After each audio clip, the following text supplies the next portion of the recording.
Hello and welcome back to the Quantum Health Connection podcast. Thank you so much for being here with us. I'm your host, Vanessa Baldwin, with my incredible, amazing co host, Heather Crimson. Thank you so much for joining us. We are so thankful for all of our listeners. We want to remind you to please, if you have an opportunity or a chance, to rate and review the podcast. Written reviews really help the show grow, reach more people, help us share this knowledge with more people. And please remember to tune in. You can tune in on our YouTubes as well. Mine is Bright Light Wellness, and Heather's is Enlightened Mood.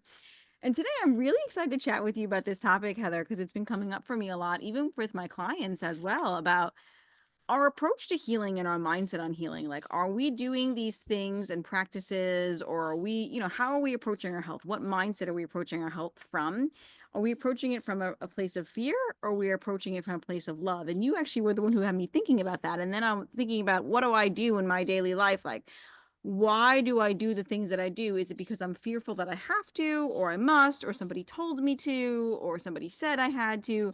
Or is it something that really resonates, feels good in my body, and it's something that, like, I really like, I'm doing it from a place of love, like I do it because I want to love myself, right? And not be in a place of fear. Because Lord knows I was in a place of fear for a really, really, really long time. And I came at my healing journey from that place of fear. And I think when we come at it from that place, we don't really get very far. So I wanted to just mention that. But yeah, I think it's an evolutionary process, right? To get to that point. But yeah. Mhm. No, absolutely, Vanessa. The thing is that we have to remember that we are basically frequency, right? We're just vibrating electrons, and we actually are generating our own frequencies, right? We make our own light. We are creating a field. We're interacting with the plasma of the field. And so a simple way that I think of it, Vanessa, is like we're either moving away from something based on the fear, or we're moving towards something and opening and receiving, nurturing. But that's also still thinking of outside of us. We have to start with inside of us. That will transform how we interact with our perception of what is outside of us. There's really, really no, I think, differentiation there. It's all connected. But for the ease of our thinking about it, the essence of it is like, what kind of environment are we generating internally based on our thoughts, our feelings that then stem from those thoughts, and then they have an interplay, and then what behaviors are stemming from that will inform the choices we make. And all of that energy that's combined with all of those things has a resonance, has a frequency. So it's either one of fear, where we're trying to move away from something that doesn't feel good, which is totally understandable. That's human nature, right? I don't want to feel bad. I don't want to be overweight. I don't want to have this illness, disease, whatever. I want to look a certain way, but then, or I don't want to look this way, but then we want to think about, what are we moving towards? So there's two very different frequencies there. And I think when we're in a fear mode, that's, as you mentioned before we started, going to keep turn on and or keep on the cell danger response, making it so much harder. It's like an uphill, I don't want to say the word battle, but it is like we're in battle, like we're fighting, we're trying to get rid of something, we're at war with our bodies, we're fighting cancer. All the way that we think, the language we use is so powerful. So powerful. So the language we're using in our minds and actually putting out in the universe is going to either feed into this fear state, or we have to think about the trusting of our bodies, trusting in our body's healing capacity. And that's an inside job. It's not like we go to find something outside. We have to come home to ourselves. The trust, the allow, the Hmm. acceptance, right? All of that really resonates with me. And it's like, we are conditioned, unfortunately, though, not to look in within. We're conditioned to look and to outsource and to look outside of ourselves because of allopathic medicine, right? And just the way that we grow up, and like the way I certainly grew up was like, oh, there's something wrong. I have to go take something to fix it. Like that's how I was brought up. It's how I was conditioned. If ever there was a health issue, I did the same thing with my kids. There's an ear infection, there was a rash, got to go to the doctor and you got to fix it. You got to fix it right away. I never would have said, hmm, I wonder if he got that rash because like something emotional is going on, or like, like, or what, like to stop and think and ask myself what was going on, like with us in the environment emotionally and mentally, right? At those times and spaces, because we're not really taught those things, right? So this is like it's a whole process, I would say, but we really need to, if we want to really heal and get out of the cell danger response, which a lot of my clients tend to be in, and I myself was too, and that's when your body's like stuck in this perpetual state of fear base, really, and it thinks everything is a threat. So no matter what you give it, it kind of reacts in a negative way. The environment is a threat, the food's a threat, the supplements are a threat, everything is a threat to it, and everything creates a big response. If we want to get out of that, you have to somehow move away from all the fear, because if you're living from that place of fear and like you're just gonna keep cycling that. It's gonna just keep coming back and coming back and coming back. So I think that's and it's like, okay, how do you move towards that? I think it really matters the people that you surround yourself with, the people that you interact with, and the practitioners that you're working with. It's really important, because when I first got on my health journey, it was so much fear for me from the practitioners that I chose to work with. And I don't know, like it amplified my anxiety. And I know I've shared this before, but it was like, okay, you go and you meet with somebody, they run all these functional lab testing, they do all the food sensitivity testings, right? Now you can't eat anything, now you have all these things, right? Like you have all these mold and parasites and H. pylori and all these things that you're trying to kill, right? The same kind of kill protocols, the same kind of like, you have to get rid of these things, you have to take these supplements. There was a lot of have tos, you must do these things, which is very similar to allopathic medicine when you think about it, because it's like, oh, you have cancer, you have to take the radiation, or you have to remove your breasts, or you have to cut this out. Like, it's not very like, there's no like, well, what do you think? How does that feel in your body? Does that resonate with you? Do you really want to remove that organ, or do you really want to go this? Like, there's no like, it's very like ultimatum black and white thinking. That's what I feel like. And I just found myself going through that and feeling worse and emotionally worse. Like there was no improvements in that system for me, both allopathic and functional. And I guess there are, hopefully there are practitioners who are doing a better job, but when you're just looking at it like, oh, we've got to kill this, we've got to get rid of this, and you must take this and you must do that, it just Mm, doesn't work because it's so no. much fear. And they instilled more fear in me Mm, instead of empowering me. That right. was the problem. I was left there being like, I would leave there with anxiety and be like, oh my God, I got to do all these things. I have so many things. And I would like, then I would like go make a spreadsheet of how I'm going to take all these supplements and run all these protocols and how I'm going to fit this all in my day. And I was like, I can't even get off the floor and go to, go food shopping for my family. Like, this is not, it didn't feel healing to my. Right, right, right. No, it's very disempowering in the sense that we have a label and then that means there's something wrong with us, and that means it's also something that they have assigned to us. We don't have agency, right? It's really kind of fostering a victim mentality, and that might sound harsh, but just as a reminder, quick little aside here, this is not medical advice. I want everyone to honor their intuition. We're not telling you that you should not get whatever care that feels right to you. I'm just saying, like Vanessa's talking about, that it's a process. I think healing is really a process of self-awareness, growing your self-awareness, self-discovery. It's really spiritual evolution. It's really being able to be with yourself and to face and then embrace the emotional experiences that are still lingering in your body. Because the more that you and I, Vanessa, hang out in this frequency healing space, it's really about how, like, our spiritual journey, right? Our soul's journey. It's about the emotions tied to our beliefs that are tied to our spiritual evolution. But anyway, it's not medical advice. You need to go get emergency care if you need it. And Absolutely. short of that, though, outside of that box, right, we're talking about chronic illness and our overall health as a whole being in the context of our own spiritual journey. And what we tend to do in allopathy is to go narrow in the focus on the one symptom, which we call the disease. Like, oh, you have cancer. Oh, you have, well, I don't know, eczema, whatever it is, right? This is the problem. When really what it is that's just a symptom of the deeper problem, which is that your body's energy has been blocked. There's something compromising you. Now, yes, we can be poisoned by external factors. I'm not saying that's not real. Of course it is. In Mhm. general, though, what it mostly is that causes our illness or dis-ease is unresolved emotions, suppressive therapies, absolutely. I think, but when we suppress our emotions, that's the biggest, in my opinion, that's the biggest cause of issues that compromises our healing.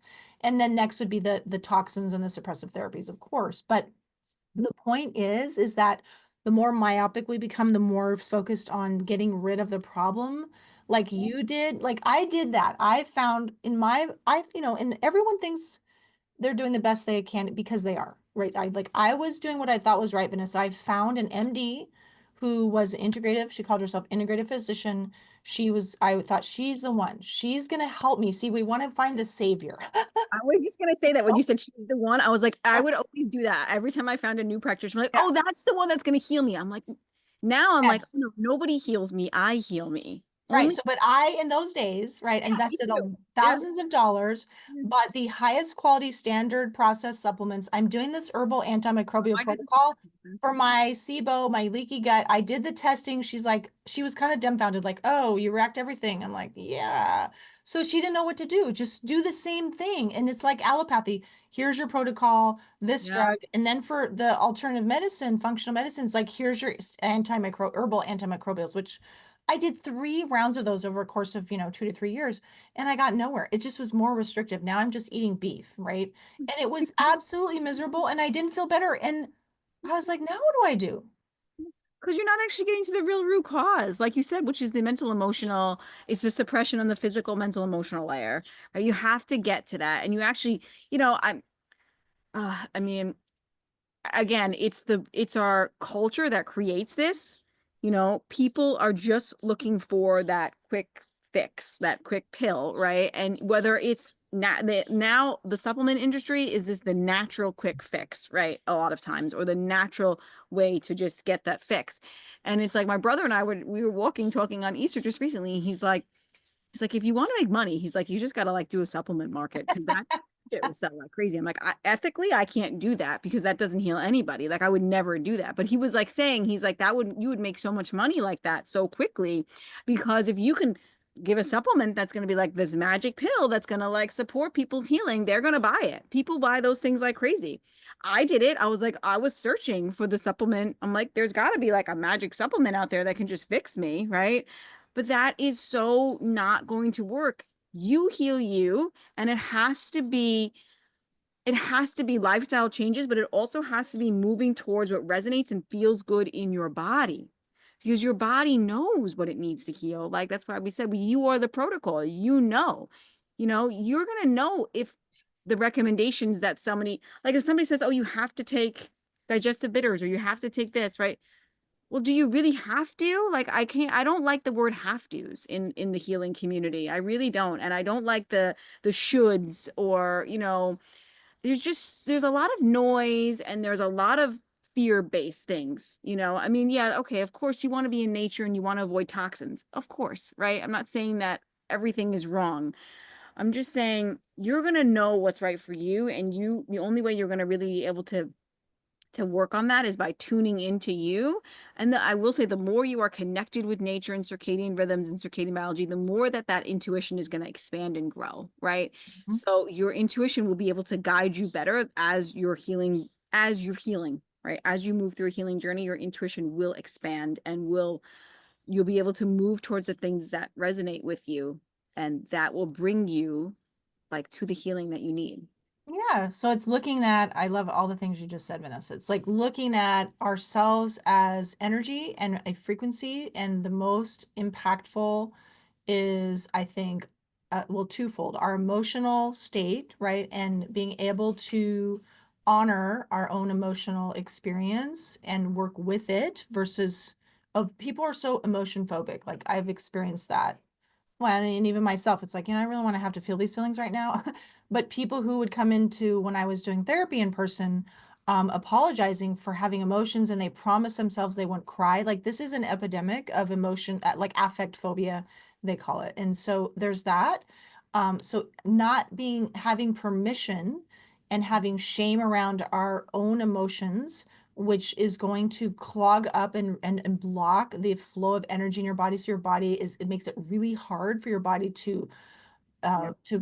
be healthy because your energy is choked up. And so there's that, but also, and I wouldn't say that like sometimes use of supplements, and of course if they're high quality and whatnot, is a judicious, like you do it judiciously, that's fine. But we want to have the hierarchy. I don't know if hierarchy is the right word, but looking at the whole picture is that we're energy beings, and our emotions combined with, like Vanessa's saying, aligning ourselves with the natural rhythms. Those are to me the two most powerful foundation, the bedrock, if you will.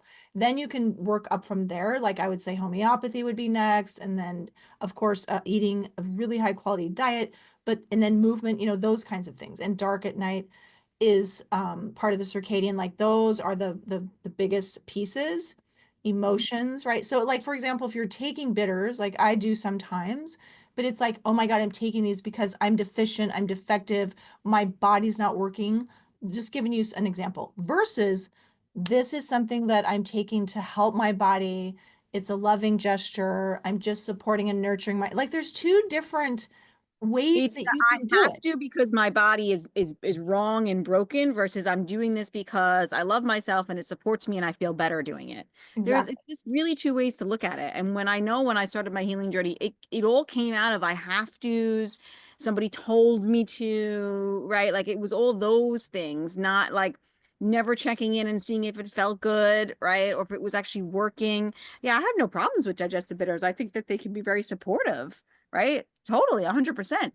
But like if somebody recommends that to you and you're like, I don't really want to take that, it doesn't resonate with me. Or if somebody recommends a supplement and it has a lot of fillers in it and you're like, I don't really feel good about that, that's your intuition saying maybe that's not the right one for you, or maybe look into this further, or maybe there's another way that I can do this. Maybe it's apple cider vinegar is going to be better for me if we're talking about bitters, or maybe I'm going to use some lemon water, hot lemon water. Like there are other ways to skin a cat, right? There, like you can get, some dandelion root tea. There's like a million things we could do, right? So it's not just one way. So I think just tuning in and feeling in. Like I remember what I literally was taking, like I think at least 30 supplements at one time. Oh my goodness, I that's a had no lot. idea Yeah. what was working with me, my body. I never tuned in. I never checked in and said, how does this feel? What is happening in my body? Is it supporting me? Is it not? I just took it because I was like a robot. And that's the other thing I think that like healing, if you're healing, if you're day, because I meet with a lot of clients who have like pretty severe chronic illness, right? And if they're literally like, you're just like, your day and routine is all about your healing. And it's never about the play and the fun and the love and the joy and the things that you want to do. Yeah, that's not living and that's not healing. That's just following rigid protocols and trying to be perfectionistic and dogmatic. And I get that because that's the fear that's driving it because somebody told you that you needed to do it. So you're like, oh, I have to do all these things every day to feel good. Otherwise, I'm not going to feel good. Right. I remember you just talked about healing, right? This is a great example. We were just talking about we were looking at some homeopathic stuff and then we were talking about Healy a little bit. I used to use a Healy device. I Well, still have it. explain to people what Healy is if they don't know. Oh, it's a frequency device and it will give your body different frequency that you need. It actually has like a quantum sensor and it can sense like what does your body need. So again, you're outsourcing, right? What does my body need? Putting the finger up, but it's using your biofield. So hopefully we can learn to cultivate that intuition within us instead of having to use a machine to do so. But I remember I had gotten really into using it and I was like, oh, I was feeling a little bit better and it broke. Like I think I dropped in the toilet or something. That's so powerful. Just the fact that it broke. It's like, wow. Right? But I Interesting. had Yeah. this major breakdown, Oh. fear that without that, I wouldn't heal. Oh, wow. That's a powerful example you're giving. Right? Because my was in such a fear state. Like I needed this thing. I needed all these external things to heal. And I was like, I remember I was so devastated. And I mean, I haven't used that thing in years, and of course I'm doing better than I was then, right? Like we think that we need things like to heal, but it's really your life that is your medicine. It's really the daily habits and routines that you do day in and day out that are your medicine. And again, it can't be this like rigid dogmatic checkoff list. And I will also say, you don't have to be perfect to heal. Like I know I had this another great example is I had this one other the same practitioner I first worked with. She would blame me when the protocols didn't work. And that is a sign that you are not working with somebody who really has your best interest at hand. Well, what are you eating? Are you taking the supplements? Are you following the diet perfectly? Oh my God, you had one sweet potato? That's it. Like you just can't be like that. Like who can live like that, right? Like it's just not, and then it was came to the point, well, oh, it was the jab. That's the reason why you didn't get better, right? That was like, 6 months later after I paid her all the money, right? That was what it was. And I'm not dogging her or saying, but it's just a different approach that I have with people because I guess because I've been in that situation. Like I would never blame somebody if the homeopathic remedy that I chose for that person didn't, it's not their fault if it doesn't make the healing power that we want. It's not. It's they didn't do anything wrong. Like you did not do anything wrong. It is just what happened and what was, and we've got to work on it again. We got to figure it out. We got to try something different. So I said a lot there, but I just feel very called because I've worked with a lot of practitioners who weren't on my side, and just didn't see me and just were instilling a lot of fear and a lot of blame. And that's a Mhm. reflection on themselves and a mirror to them, I feel like. You know what I mean? Absolutely. Yeah. Well, it's just reflective of the cultural conditioning, right? That we have to find help outside of us. And that's been those have been traditions. People would go to the shamans and the Yeah. healer, the village healer. Like that's understandable. And I think that back in the day, we were better though at helping people to, right, trust themselves. And since the invention of drugs, right, pharmaceuticals, we've become more and more disempowered. And I Oh, yeah. think actually brainwashed to think that our bodies are something wrong with them and we can't, They're broken. because drugs don't actually heal you at all. They're actually suppressive All they're versus. doing is just stopping the healing phase, the Right, it healing interrupts your response. body's process versus, so that's allopathy. Homeopathy is actually stimulating your body's healing potential vital force and right, getting that energy flowing and helping it to, kind of snap out of its dormancy that has occurred because of either emotional suppression or suppressive therapies, so-called therapies. But Yeah. it's totally true, Vanessa. Like it's all about the mindset. And I don't like that word anymore. I think it's outdated, but this like what is the energy we're cultivating? Like all day I think about that.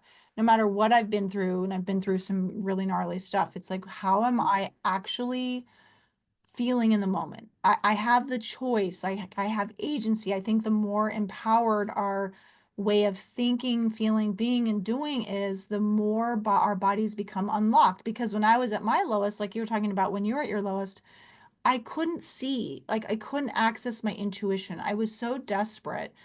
And then it finally Yeah. got to the point where I came across something different and I listened to my gut and I said to myself, like, this is a lot of money I'm going to invest, more than I've ever spent on anything, because it was some high ticket coaching offer, whatever. But however, me trusting that, I felt like there was something about this particular offer, health offer, right? That there was something in there for me. And then that's what opened the whole like circadian universe to me, circadian rhythm, circadian biology. And then I just kept following that path to now I'm sitting here with you. Like who knew, right? That I would be doing this podcast going on over 2 years with you and going. And then this is the most hilarious part, Vanessa, is that as a new therapist, 20 plus years ago, I was so steeped and mired in like, this is the way it is, and this is the institutional, like reified, belief system and da, da, da. And I couldn't see outside of that. I'm like, oh, energy medicine is such bullshit. And I mean, I was just so ignorant, right? Like I didn't know any better. And I was thinking that's just woo-woo bullshit and doesn't do anything. And then now here we go full circle, right? I'm like, oh my gosh, like I totally missed the boat, right?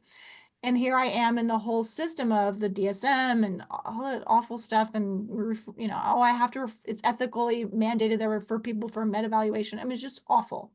When the whole time, as I started to become more aware of the energy of the body, I could see how much that people were stuck because of emotion that they had suppressed.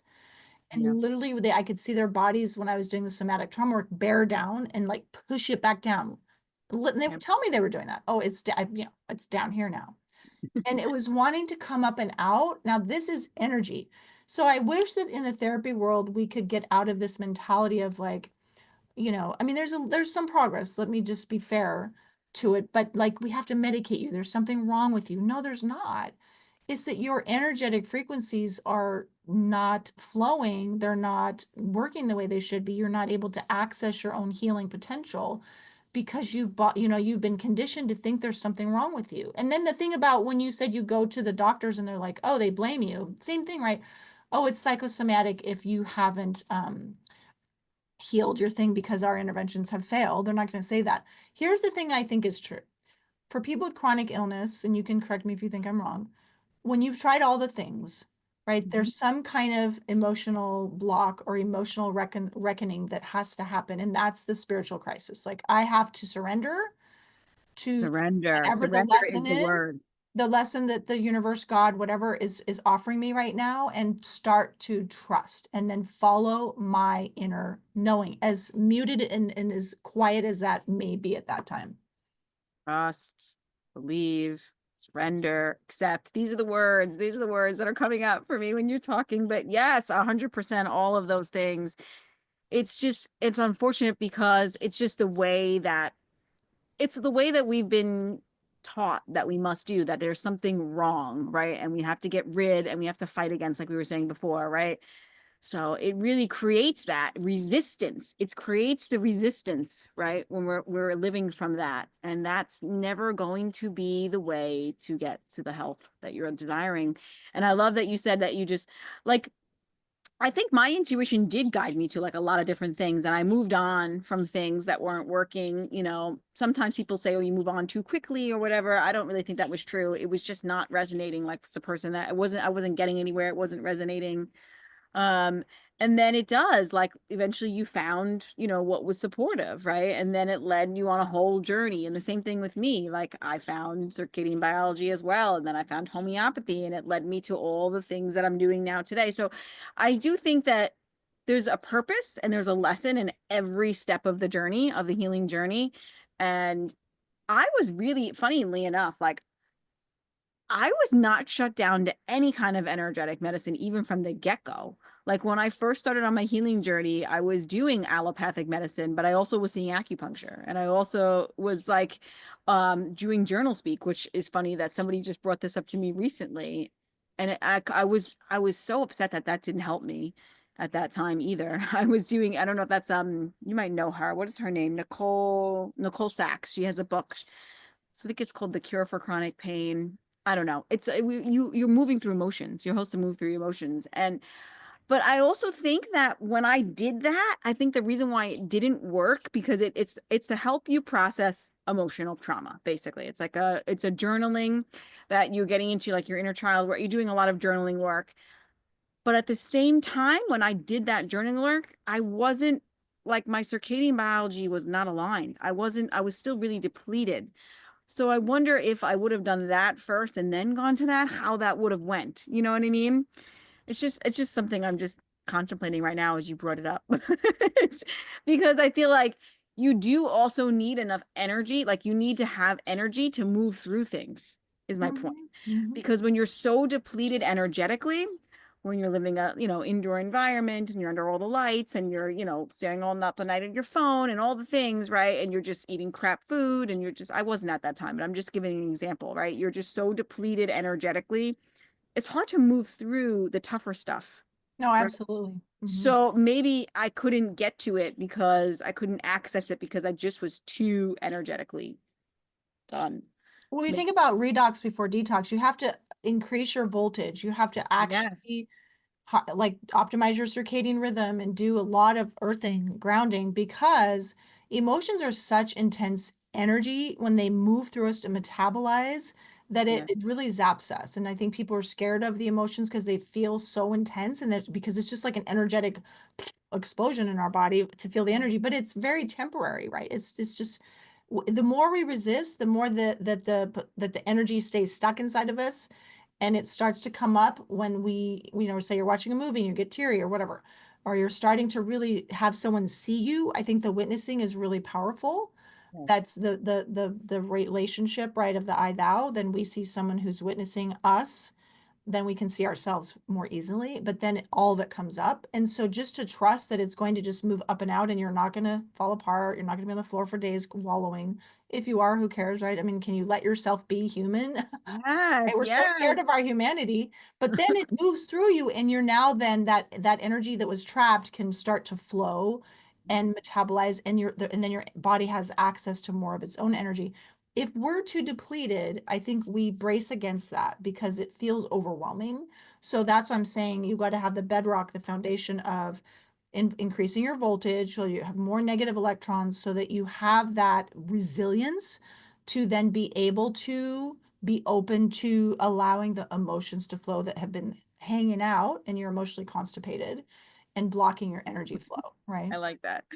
Motion consider, I like that. But like when you say redox before detox, most people think physically, right? They're going, oh, physically, right? You got to physically move this stuff out.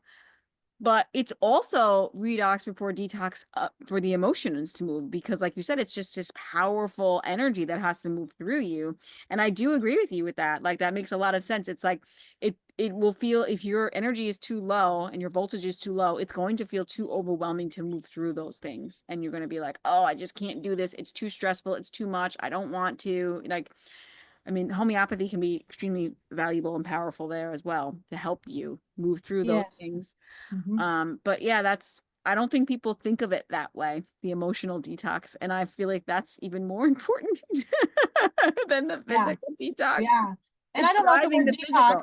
the word detox isn't so helpful. I think it's just those emotions are informing you of what mattered before. They are soul driven messages of what did not align with who you are. Kelly Croft is talking a lot about this. If you guys haven't seen her latest Instagram post, you got to go check her out. I mean, beautiful, brilliant work. And I Mm, totally agree with her. It's like whatever was an assault to who your values and who you see yourself as, like your heart, yeah. that's what creates the emotional turbulence and the dissonance of like the protest, I call it, right? I don't Mm, like this. It didn't feel good. There's some assault to my sense of who I am as a spiritual being. And then if we don't have a way to process that, it camps out literally forever mm, until you mhm, find a way to, and it doesn't have to be anything when I say an assault, that sounds extreme, like say a loss, right? That you haven't been able to be with.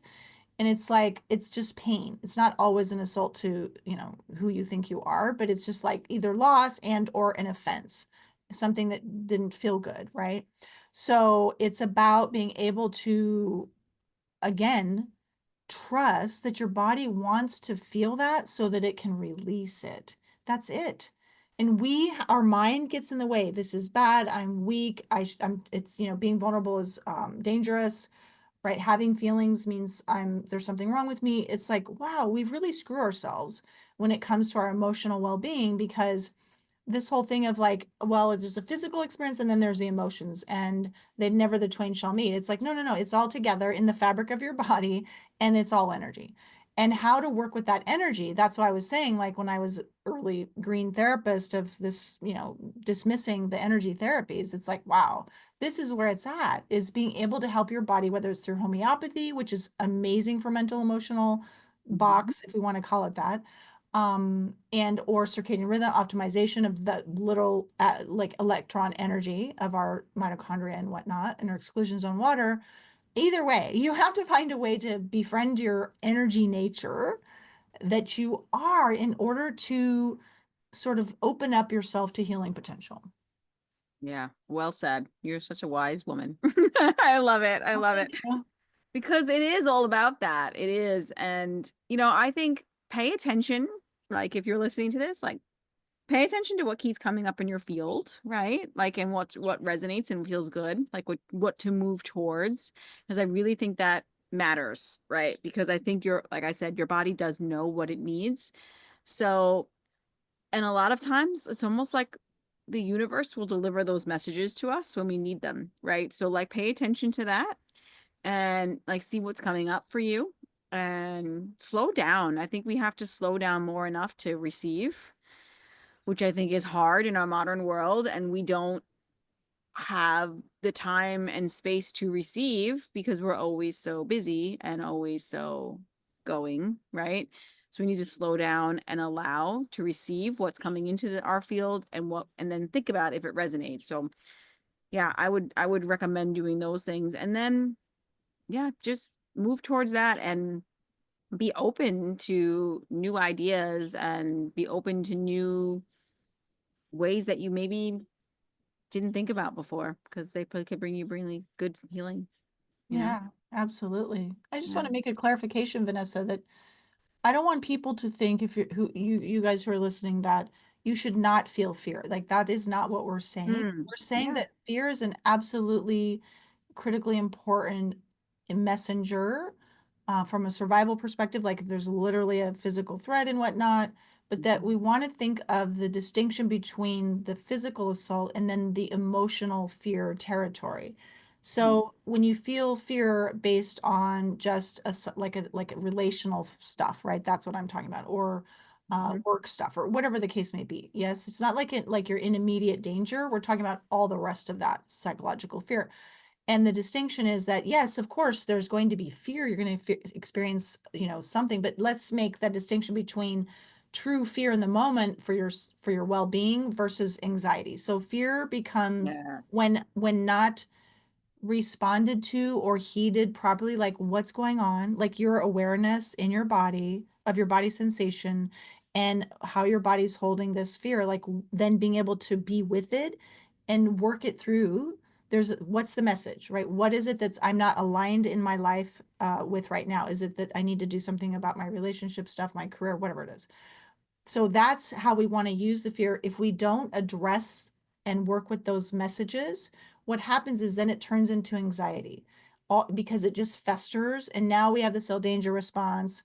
We're cultivating and creating a sense of perpetual chronic fear, danger, which is anxiety wrapped up in our beliefs, our thoughts, and all of the things.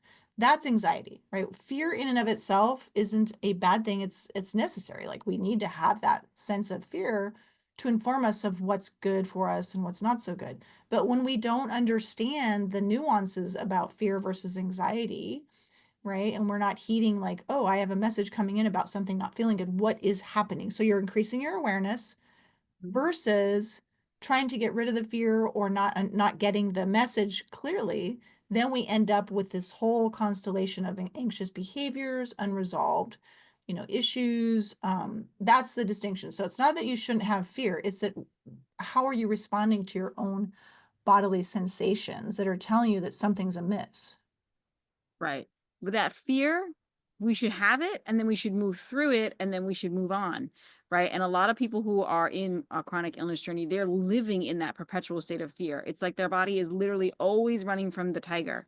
Everything is a tiger. That's the cell danger response. Everything's a tiger. The pollen's a tiger, and drinking milk is a tiger, and the taking whatever supplement they take is a tiger, and then the heat is a tiger, and the cold is a tiger. Everything is the tiger. Everything is stress. Everything creates that response.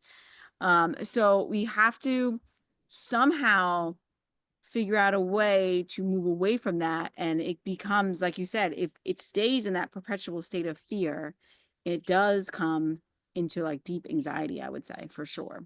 Mhm. For Yeah, sure. so again, compassion. It's understandable why people look outside of themselves when it feels unsafe inside. When we're Yes. not taught how to be with our own experience and just Yeah. like you said, rest, take space, like notice and cultivate an inner sense of safety. Yes, and Mhm. self and being with our self-love frequency that we all are made up of, right? So Mhm. being open to your own goodness is how I look at it. And sometimes we do need support, but it's like, Of what course. kind of support are you getting? I think homeopathy is so it's so kind, it's so Gentle. it's so incredible. It's just so incredible. Like Mhm. honoring the whole person, like listening to your story, seeing your spiritual journey. Like we look at all of it as homeopaths and we're looking to support your overall healing potential and your essence. And Mhm. it's not just about let's give the one remedy for your rash or whatever. It's like what is going on at the deepest level of who you are that we're addressing. And yes, in acute situations, we may be just going for the remedy that's for the fever or whatever. But in the chronic issue sense, we're going for who are you and what is preventing you from your light from shining. No, I love that. Yeah, that's beautiful. That was beautiful the way you said that, Heather. Yeah, we got to figure out like a way. Homeopathy is a beautiful modality. All of the things in nature that we talk about, all of the circadian biology stuff. I would also say the rhythmic movements that I teach as well is another really great way to like really nurture this, to give that body, like give your body that sense of calm, slowing down, the stillness, to get back in the body. All of that is really, really supportive. So those are all really great tools that we have that we can help support you with, right? That really are very, very effective in helping. Because what we're really talking about here when we're talking about the fear versus love, we're talking about how do we get the body out of the cell danger response. And the body does need a lot of safety signals for that to happen. And nature is this constant safety signal that we can give to the body. It's like it's always here for us, right? If we just go use it. And then we kind of remove the things that are not, that are sending us the danger signals as much as we can. Of course, we cannot avoid stress. We cannot avoid these danger signals. They're going to happen, they're going to come up, but just slowly but surely building that resilience. So when they do come up, they're not as emotionally draining, like when I drop my Healy in the toilet bowl, right? Like that's not a normal response to have that such of a drastic response, right? And to take you down. But again, that's because my body was so much in that cell danger response and I thought I needed it. Like I couldn't live without it, right? So and then you build, if slowly but surely that resilience does come back and you're out, like you get more into the healing phase is what happens, Mm-hmm. right? Instead of being in the stuck loop, right? The stuck fear loop, the stuck everything's a threat loop, right? And it takes time. It takes a lot of, it It takes does take time. time. It takes Yeah. time to develop these illnesses because of the suppression and blockages. So we cannot expect, and yes, there are exceptions. Absolutely. People who maybe have a higher level of health and they've had a blockage and then they are able to clear it somehow. Yeah. But they're the exceptions, right? Most of us, it But takes I time. think the way that they clear those blockages quickly, I'm sorry to interrupt you, is usually through an energetic modality, right? Yep. Mm-hmm. And it's a lot of belief and Mm-hmm. trust and faith and maybe not always does there have to be belief necessarily, because I've seen people have like spontaneous healing who don't believe as much actually, but it usually is some sort of energetic modality that shifts that. I've seen Absolutely. it's, to have a spontaneous healing Mm-hmm. specifically. But go ahead, Yeah. I'm sorry.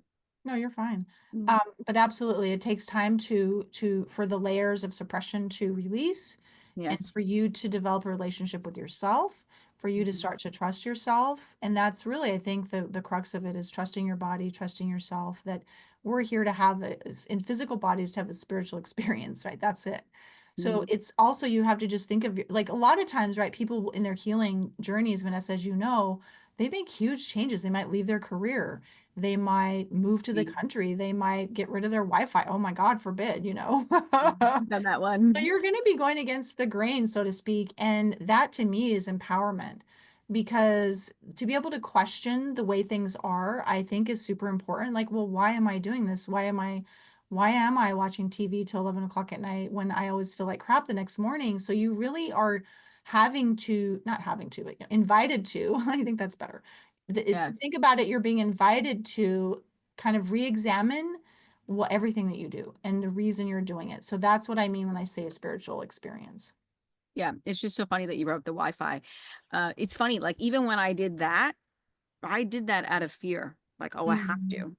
Right. So again, think about why you're choosing to do something. Is it like, and it's just a different emotion attached to it when you make these decisions, is really what it is. Like when I did it then, I have to do this for my health because if I don't, I'm worried that, I'm going to keep getting worse. Right. It was like, this is harming me. This is dangerous. Like it was that mentality.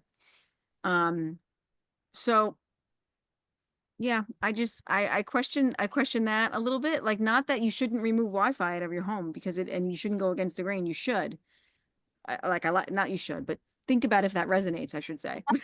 Right? You see, we're in real time, we're really being Yeah, mindful I'm of our reprogramming language. myself right now as I'm doing this conversation. But yeah, I mean, I think it's a good thing and it's supportive to health and healing and it resonates with me to do that and to move towards that and to be on my phone less and to be on technology less. And I do feel better with all of that. It's helpful.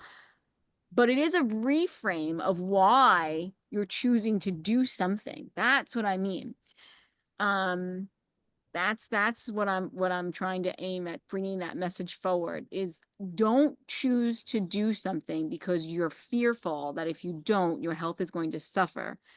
Choose to do it because you're going to nurture and love your body and you're going to feel better by doing that. There's a very big energetic difference when you do it with a different intention. In that, it's a very big difference. Well, I So think this is an interesting thing we're touching on here because it's so controversial, the non-native yeah. EMF, right? But also the differentiation, or rather the distinction of like how much does our belief system impact our body's ability to be resilient? So if you Mhm. believe that non-native EMFs are horrible for you, you're going to get a different outcome, I think, than if you believe that they're benign or whatever, that it's not that big of a deal. Because there's people in our field like Dr. Courtney Hunt who've just like done a 180 on that, and you're like, and I'm like, what?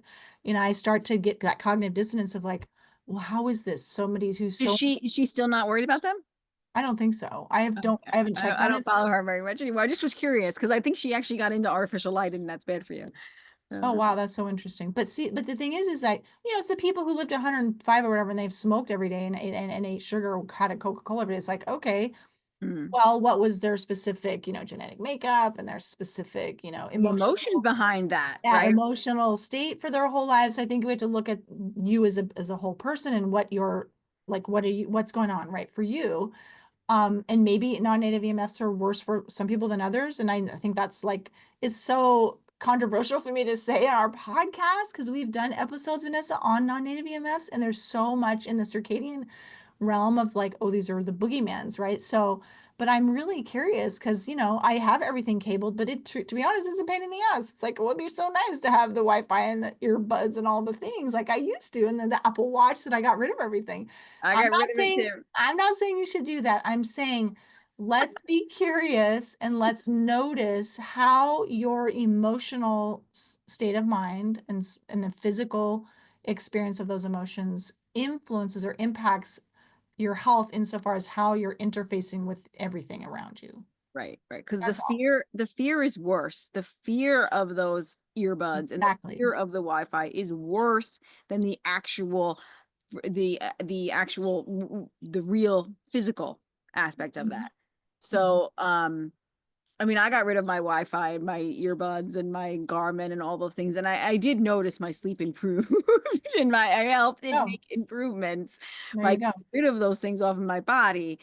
But when I originally did it, I didn't do it because I was like, this is like I'm loving myself. I did because I was like, I really love these things and I really wish I could keep them, but everybody told me that they're really bad, so I'm just fearful and I'm gonna get rid of them and sell them, right? It's just a different energy behind it. That's Yeah, all. it's like when I go outside and I see the chemtrails all the time. Well, first of all, some people think I'm full of it. Like, well, those are just contrails, they're not chemtrails. And I'm like, yeah, I'm pretty sure they're chemtrails. But my thinking of them and the negative energy that I create because of the anger about them and the frustration and that me versus them mentality isn't doing me any good, right? So it's like how you respond to something is everything. So my you're gonna laugh. Like my spiritual journey right now is being able to look at the chemtrails and notice how I respond and the beliefs I have about them so that I'm not literally poisoning myself before the aluminum and the barium and the cadmium actually falls down on the earth on top of me. Somebody asked me the other day if I don't go outside when there's chemtrails. I'm like, I go outside still because outside is always better than inside, and I'm not living in fear. Like I'm just not living in fear anymore of it. I'm like, nope, I'm gonna still go outside. I'm gonna go Yeah. do what I want to do. Like I'm gonna still enjoy my grounding. Like this is other controversial kind of topic is like grounding in my environment. Is that really helpful, right? This is kind of well, I think your a mental state about that matters. Like, I'm like, if you're like grounding is supportive and healthy to me, even though that there's some wires over there, right, then it's going to be. And if you're like, oh no, those pliers are going to bother me, then it maybe it will. It really does make a difference. Your mental emotional state about these things makes a difference, and feel into your body. Like there are things that like I can immediately feel a sense of like this is making me feel unsafe or I don't like if my children turn on the artificial lights at night and it's 9 o'clock at night and I'm like, not really, they're incandescent, they're not even that bad, but I'm like, this makes me feel a little bit like icky because it doesn't really make sense. Like I feel that's different. And it's not fear like, oh, they're gonna harm me. It's just like in my body I feel an agitation, not because they turn on the light or anything. Like it doesn't feel good. It feels like no. So there's a difference there, I guess, right? Yeah, About your body's giving you feedback based on the sensation of the impact correct. of the light at night when it wants to have darkness. So it's not coming first from a cognitive appraisal, it's coming from a sense, as physical sensation, which to me, that's tuning into your intuition and your body's experience of its environment versus going first to like, that's bad. Because this and this and this, right? Because you know Correct. the things, you know the knowledge and how to differentiate or discern between what we've been taught, so to speak, and from what our body's actually telling us of what feels good, safe, not safe, or good, not good. Correct. Yeah, it's a big difference there. Yeah, it's huge. Yeah. Well, But what this else? This has been so fun. I know we could probably talk all day about this because it's really, really powerful and deep. And I think we've covered most of the basics. What do you think? Anything we haven't touched on? Yeah, I think we did. I would just say, don't be perfectionistic or dogmatic, right? Move towards what resonates with you. You don't have to be perfect to heal. I want to remind people that all the time because I think a lot of that comes up a lot too. Hmm. Oh, I went out to dinner one time and there were some seed oils, or like, it's okay. You're going to be okay. Like, you are resilient. Like, you don't have to be perfect. Not every day is going to be 100%. You just got to I think consistency is what matters. I know we've said that many times. And then I would think about, when you're working with somebody, or whether that's allopathic, whether it's functional, whether it's whatever practitioner you're working with, or people that you follow on the internet also, like podcasts and like social media.